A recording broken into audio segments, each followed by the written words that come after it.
my channel. My name is Nikkiphillippi. To those of you that don't know me, hi. For today's video, just like the title says, I'm going to be going over 5 productive life hacks that will hopefully help you be more productive during this back to school season, or if you're an adult that's just working. I'm going to go ahead and jump right in, but before I do, this video is actually a collab with a good friend of mine named Cambria.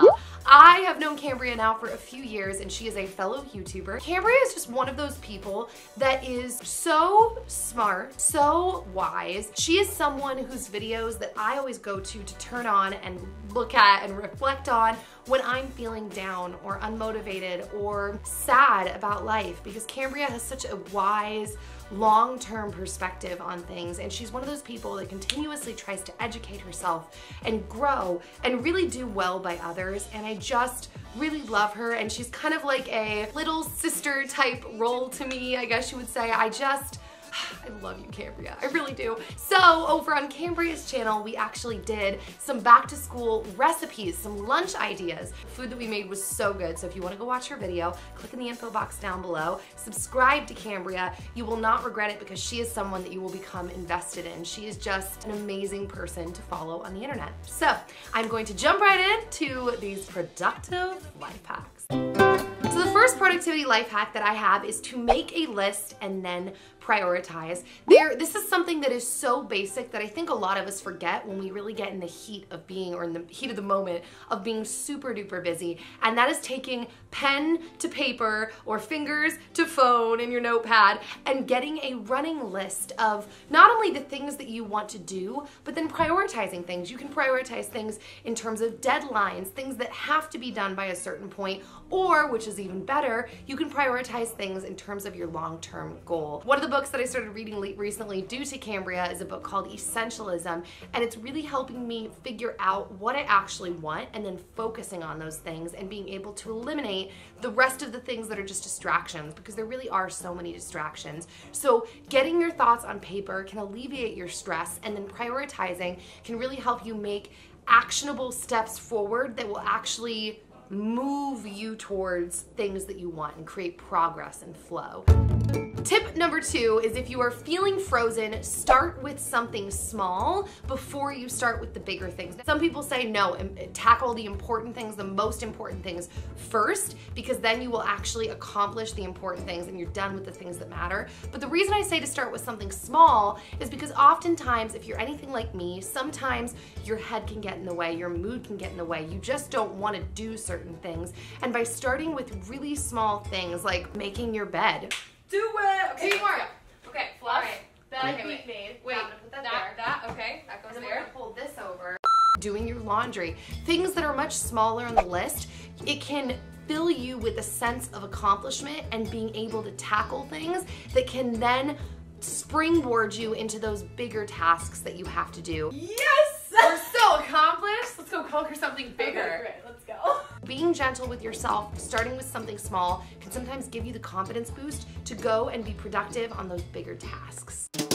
Tip number 3 is to utilize the time that you have. I have had a lot of people over the course of my life tell me, like, how do you find time to listen to all these books and podcasts and learn a new skill set? And it really is because, and I'm not perfect at this, I'm not saying like, let me tell you why, because I'm definitely not, and I spend a lot of downtime doing things that aren't productive, but I really try to utilize time that is downtime, whether I'm in my shower, or I'm driving my car somewhere, or I'm doing my hair and makeup. I try to use that time in a productive way. So whether you are using that time to listen to a book that you're reading in class, or use the time to go over notes, like really evaluate the time that you have and try to look at if you're utilizing all that time to the best of your ability to really propel you in a productive direction towards your goals.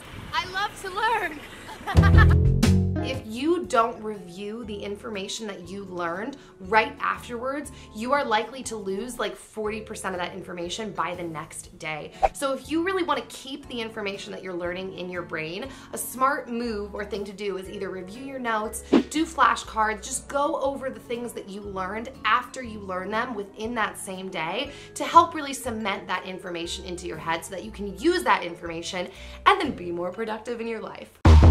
So my very last tip is to consider your lifestyle. Take a look at your lifestyle as a whole, because a lot of times the decisions that you're making in your lifestyle can actually affect your productivity level. Are you getting enough sleep? Sleep is something that is so essential that people, I think, for a long time would chant like, I can sleep when I'm dead, like this is my time.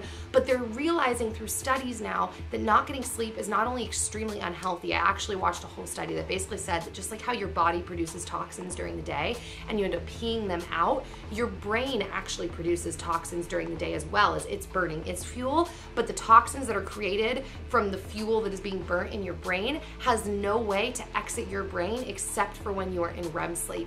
Otherwise, those toxins stay in your brain. So not only from a health standpoint is it just better for you, and really that umbrella overarches everything, but on top of that, there was a study done of violinists who, like the best violinists versus maybe a little more subpar violinists, and that was my computer turning off. They found that the best violinists were getting 7 to 9 hours of sleep every single night, and they were taking up to 4 hours of naps per week. So sleep is really what can give you a competitive edge and can really help you be more productive. Also, the food that you're eating, the water that you're drinking. Are you drinking enough water? Our body is something crazy like 75% water or something insane like that. I feel like that was a Nikki, like perfect Nikki thing to do. You need water for your body to function properly and do its job, to not be fatigued, to excrete all of the toxins from your body. You need proper food to keep rebuilding your cells, to keep your body healthy and thriving. So that is the most important tip of all, I think, is to consider your lifestyle and look at how you are treating your body that you are demanding to be productive. Are you treating it well so that it can turn around and be productive for you and with you? It's important to consciously take care of yourself. That is it, guys. I hope you enjoyed this video. Be sure to go over and check out Cambria's video. I will see you all very soon with another video. How many times can I say video? And yeah. Bye.